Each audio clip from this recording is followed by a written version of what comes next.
When your windshield cracks, you have the right to choose who repairs it. Not your insurance company, not their network, you. But did you know that some insurers and third-party administrators use steering tactics, subtle ways of directing you toward their own shops?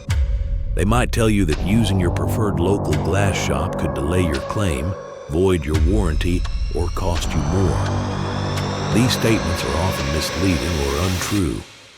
You have the right to choose. Oh, that's good. Under state and federal law, you can select any licensed and accredited glass repair facility. Independent shops across the country meet the same or higher safety and calibration standards, and many are local businesses who rely on your support. Don't get steered. Protect your right to choose, ask questions, verify your repair facility. And remember, the best choice is an informed one. This message is brought to you by the Independent Glass Association, protecting consumers and promoting fair competition for over 30 years.